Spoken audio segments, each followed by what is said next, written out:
Across the Atlantic.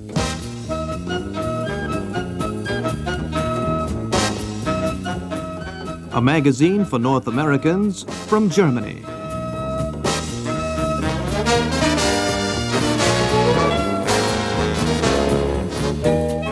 Hello and welcome back with us again this time as we paddle our way through waterlogged Europe for another half hour.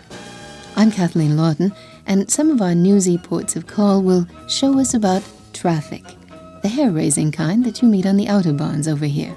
And if that isn't enough to put you off, we've got violence of a more refined sort, in the form of what is seen and spilled and splattered across the TV screen. And then we're going to go all refined and sharpen your awareness with a smattering of culture from Berlin. And finally, for the last smatter of the day, there'll be 5 minutes worth of devious workings from the mind of our resident devious worker, Larry Wayne. Well, traffic in this country is one of my favorite subjects because it's guaranteed to put the fear of God into the most intrepid and to bring an awed silence into the most animated conversation. Traffic here is, to say the very least, awesome. So much so that the Bonn government is now trying to figure out just what to do about it.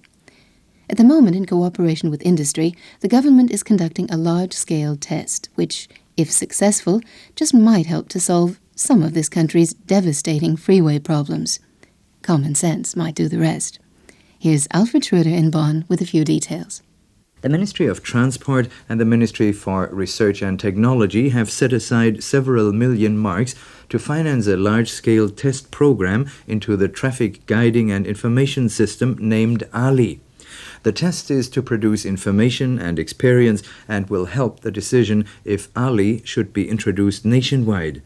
The carefully selected test region is the Ruhr area, the most densely populated part of the country, in the heart of the industrial state North Rhine-Westphalia.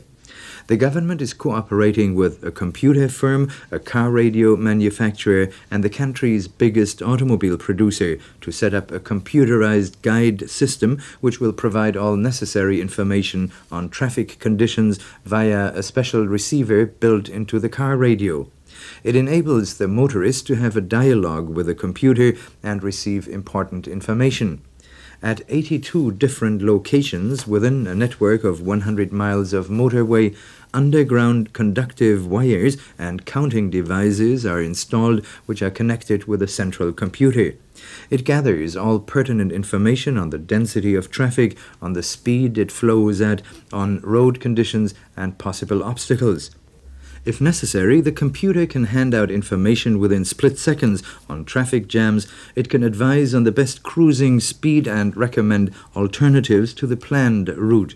A motorist whose car is equipped with Ali feeds the computer with a code number of his destination with a small cigarette box-sized device which looks like one of the modern electronic miniature calculators. On a small screen in front of him, the driver receives coded instructions from the computer of different kinds, from the recommendations for an alternative route all the way to fog warnings.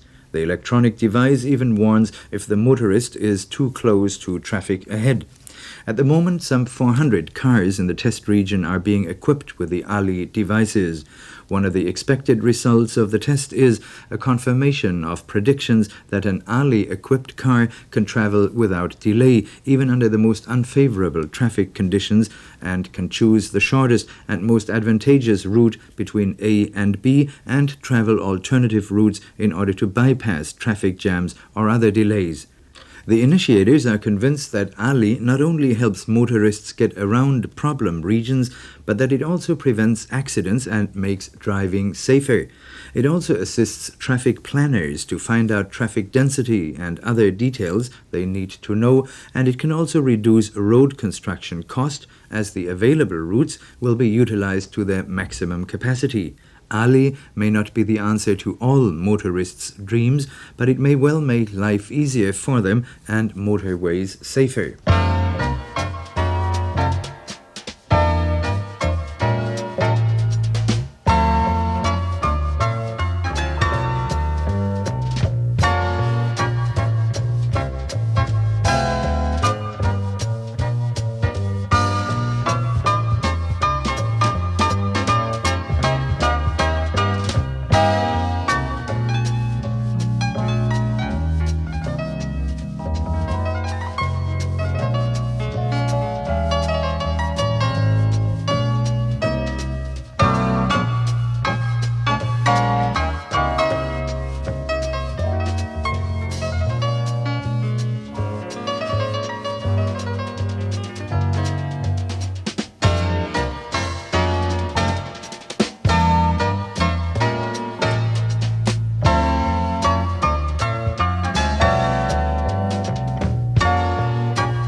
Besides the blatant violence that Germans see every day on the freeways here, there's another kind around, so you can have the fun of choosing your poison, as it were. The other kind is piped into the family circle via the TV screen, and as bodies are falling right and left, the debate about TV violence goes on.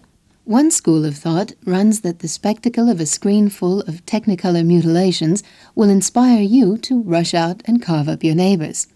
My own feeling is that if nothing else, it's simply unaesthetic, and we should be spared the sight for that reason alone. However, West German programmers have finally decided that no more psyches should be warped by screen violence, and they've decided to do something about it, as you'll hear right now from Don Jordan. By comparison, the amount of violence on German TV wasn't and isn't that bad. In the U.S., one survey determined an average of 10 acts of violence are shown on TV every hour. In Japan, brutality can be seen in one's own living room about 40 times a day. And here in West Germany, only 80 corpses and 200 acts of violence adorn the screen in an average week. So relatively speaking, German TV is fairly peaceful. Nevertheless, an increasing number of private citizens and public figures are taking an increasing amount of interest in the effects of these 200 acts of violence which Germans do get to see, and not entirely without reason. After all, this country also has its crime cases in which criminals tell the court that they were motivated by something they saw on TV. Studies have been made on how television, and in particular its brutality, influences youth, and the results speak for themselves. In Hamburg, for example, 98% of grade and high school teachers questioned said they are convinced that television contributes greatly to their pupils' poor behavior. Indeed, it was determined that over 1.5 million youngsters between the ages of 3 and 13 are allowed to stay up and watch television beyond the 8 p.m. news, when most of the violence on TV is committed. After listening to mounting complaints from concerned parents, educators, and politicians, and doing some studies and surveys of their own, the program directors of West Germany's public broadcasting monopoly took a first step toward reducing the amount of brutality going over their transmitters. And what they have done so far has not been uncontroversial. The program makers began by replacing afternoon serials, usually American productions, which often contain violence, with low-key milquetoast programs, mostly comedies, cartoons, and shows aimed at children. No more detective stories or westerns on weekday afternoons. And even Marshall Dillon has been put on part-time. Gunsmoke now comes on only every second Sunday.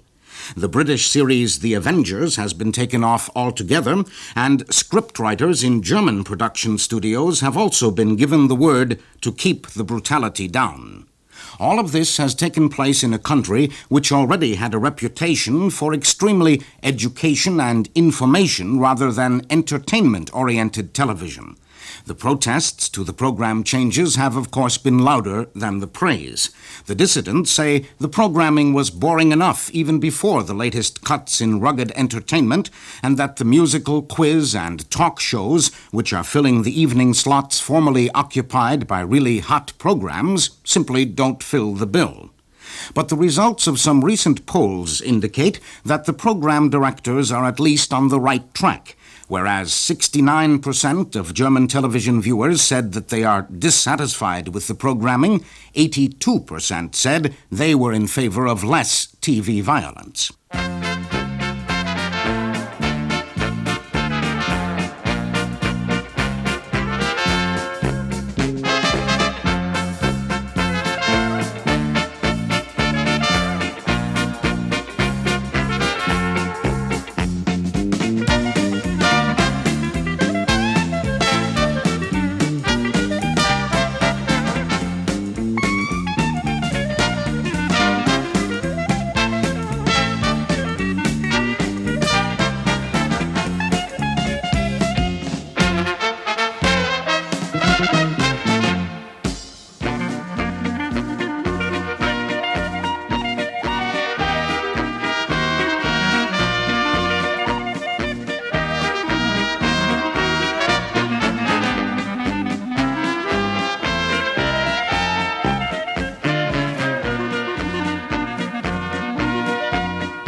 Well, I'm glad that after talking about all that violence of different sorts, we're going to now turn to a nice, peaceful subject like the Middle Ages, that tranquil old period when ladies were simply dumped into lakes for practicing sorcery, or when staunch heathens had an eye or two poked out just for being staunch heathens.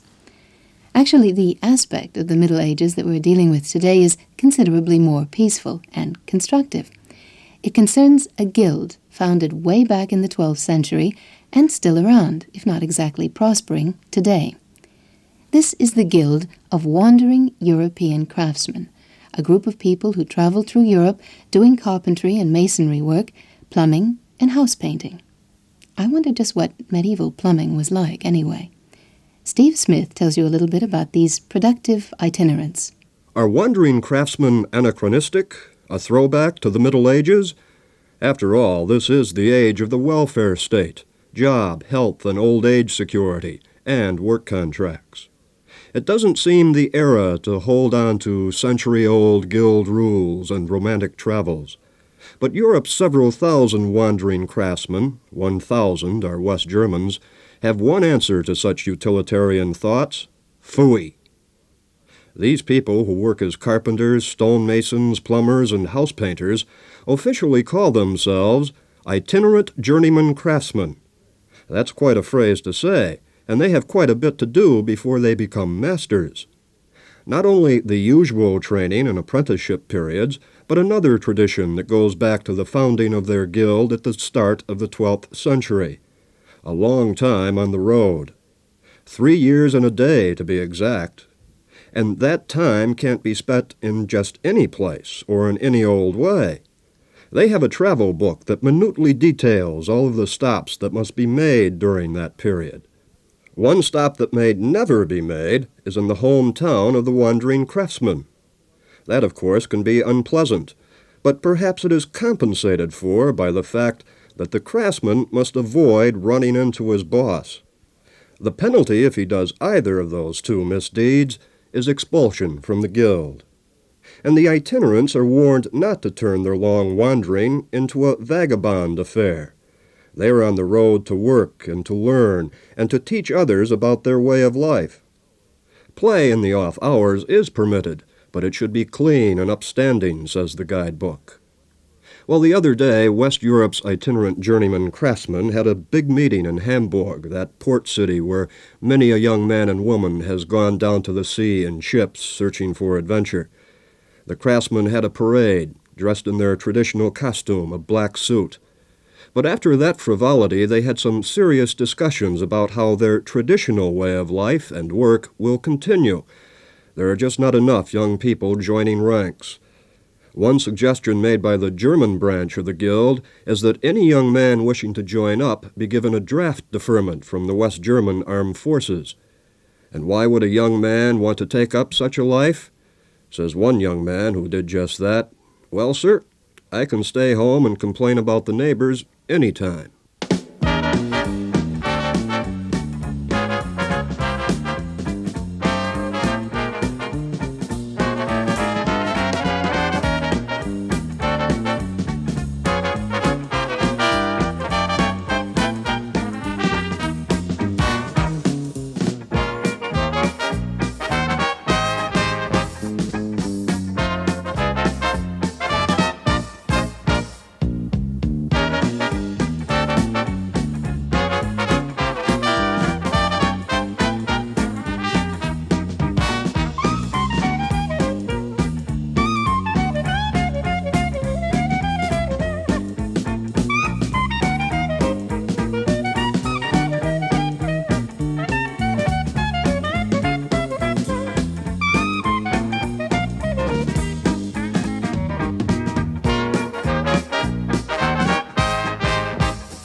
And now we can stop our wandering for a few minutes and focus on a little trip for the mind. This one takes us to Berlin, where Jerry Gerber has been taking part in a marathon, the 4-week-long marathon of cultural events which opened at the beginning of September and which is known as the Festival of the Arts. But it's not, I'm afraid, the sort of place where you'd take your cotton candy. Here now with a little culture is Jerry Gerber. West Berlin's Festival of the Arts, an annual autumn fixture here since 1951, is appealing this year not only to culturally aware adults, but also to the somewhat less sophisticated youngsters among us. The festival, which opened on September the 8th and will close on October the 8th, has as one of its central themes the circus. As a result, a number of Circensian groups from all over the world have been engaged to give performances here. They include the Los Angeles Mask Theater and the Great Salt Lake Mime Troupe. In addition, prominent pantomime artists, clowns, and illusionists such as Marcel Marceau, Milan Sladik, and Lindsay Kemp will be contributing their talents to the cultural festival's examination of the circus. Moreover, movies about the circus will be shown all over town. Another theme for this year's Festival of the Arts is conformity and resistance, referring to attitudes which characterized German behavior during Hitler's Third Reich. An attempt is being made to portray developments in the German arts during the Nazi period by means of documentary exhibits, concerts, movie showings, and art exhibitions. Chief among the latter is a large and brilliant showing at the Academy of the Arts entitled Between Conformity and Resistance. It was 20 years ago that the Academy of the Arts, that starkly modern building at the edge of West Berlin's huge Tiergarten Park, opened its doors. Since then, it has continued a noble tradition that began here in the late 17th century.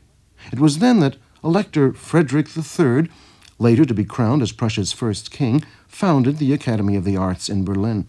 It was intended, above all, to bring together a community of established artists. It was also to foster an appreciation of the arts among the populace. Since then, the Academy, initially located in what is now East Berlin near the Brandenburg Gate, has not only put on art exhibitions, it has staged theater productions as well as concerts, ballet, lectures, movie showings, and panel discussions. The great art exhibitions of the 1920s introduced relatively little-known fields of German contemporary art, and the Academy began a tradition of acquainting the German public with new art trends in other countries. However, this tradition of enlightenment gave way to the reactionary policies of the Nazis in 1933. Many of the Academy's more important members were expelled and went into foreign exile.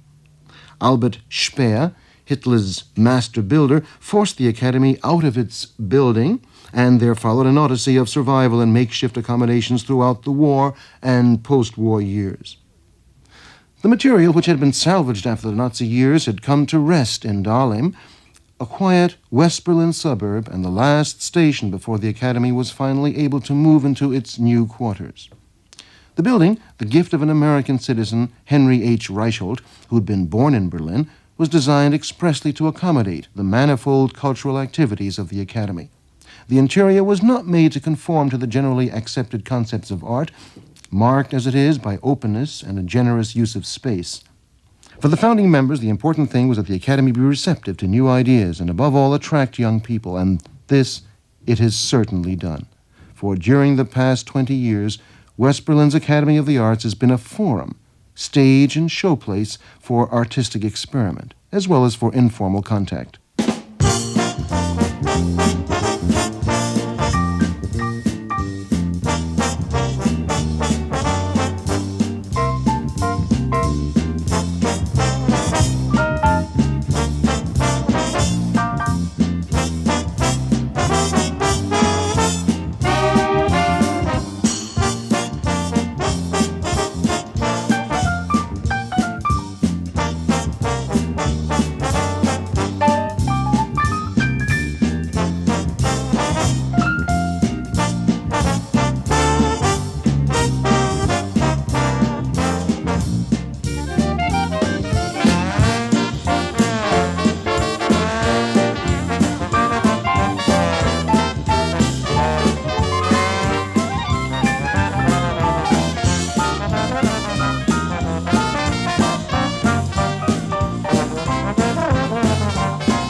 There was Helmut and Helmut and Helmut, and all the 42 other Helmuts, most confusing for the Mrs. Helmuts, as their surnames were all Schmidt as well.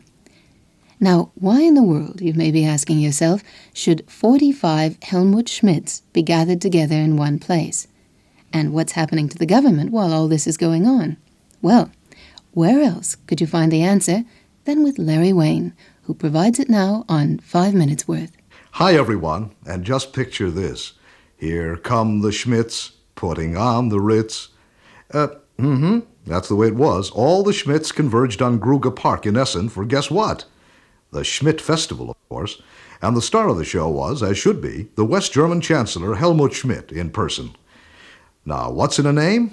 Well, in the name Schmidt, there can be a DT ending, or just a plain T at the end. They were all invited to meet. Even the Schmieds were welcome, although that name ends with IEDS, which is kind of stretching things a bit. But one poor family of Schmidts didn't get an invitation, those with their names ending in ITZ. Oh, the pity of it all. Anyway, it turned out to be a whale of a party. 5,300 Schmidts, Schmidts, and Schmieds in attendance in honor of Essen's Open Door, an annual event with over 300 exhibits and performances of all kinds. Last year, somebody came up with the idea of adding this attraction, the Schmidt Festival, in tribute to all Schmidts throughout the world. And I guess that goes for you too, Smitty. By the way, besides the Chancellor, there were 44 other Helmut Schmidts on hand. Wayne is another grand old name, I guess, even though it's so alien to Germany that everyone pronounces it Weine when they see it written. And the only way I can get it through to them how it's really pronounced is by saying, like John Wayne. Why, that works like a charm every time. Ach, John Wayne, they say, asking if I'm related. Well, anyway, the Western star not only speaks a fantastic German on television, but just recently came through in Austrian dialect. Now, normally, Austrian TV buys the American flicks which are synchronized in West Germany. But the Viennese complained. Why should we settle for German dubs when we can make our own, tailored to our own way of speaking? After all, this is a free country. And so saying, Austrian producers got busy and synchronized a John Wayne flick in their own lingo. What they were really after, and they said as much, was the right to dub 1/10 of the films used on Austrian TV, films that normally came from Germany. So the first of these efforts just hit the TV screens in Austria, and what did John Wayne say as he galloped away? Servus! We're told that Austrian literature has had a decided effect on German literature in recent years. Will Austrian film dubs have a similar effect? Okay, gang, let 'em have it. And as the army of youngsters shouted this battle cry, they charged the sinister King Do-Nothing with all their might. In the end, all his power fizzled under the magic of virtue, and the kids triumphed. Greedy King Do-Nothing was forced to open his palace gates to the tots and yield his grounds as a playground. Well, this admittedly brief fairy tale may spring to verity if a citizens' committee in Regensburg can slay the dragon in this case being the mean old fire-breathing Prince von Thurn and Taxis. Now, in reality, it's like this. The city withdrew its permission for a protest rally on the edge of the Palace Park, some gorgeously lush grounds belonging to His Excellency, the Prince. Intended as kind of a happening, some 1,000 young demonstrators were set to convene on the street skirting the palatial estate and hold folk dances and sing-alongs. A lot of oldsters were hep on the idea, too. The whole thing was aimed at forcing the prince to open his gates to the public so that everyone might enjoy traipsing through the greenery and commuting with nature, as it were. Well, first the city said okay to the rally, and then, at the last moment, got scared and retracted its promise, the old Indian giver. What city fathers were worried about is that the cultural treasures housed in the palace might be imperiled if the security zone is not kept intact. And the security zone happens to be the whole doggone park. Well, the battle has just begun. 5,500 citizens have signed a petition demanding that the 19-acre park be open to the public. So while Prince Karl August von Thurn and Taxis, now 80 years old, peers out his window at 1,000 flowering shrubs, the enemy lurks outside the gates, preparing to charge. All they need is permission from City Hall. And now, signs of our times.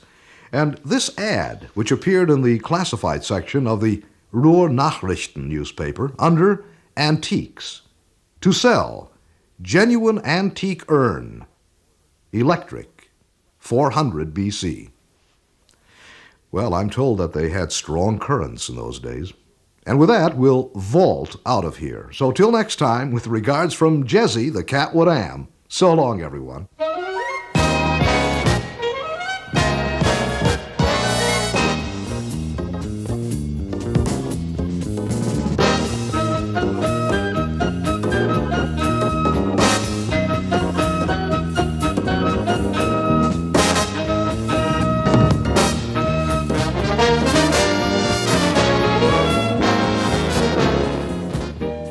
And so we're going to button up our microphone until next week. Join us again then, and in the meantime, on behalf of everyone here in Cologne, all the best.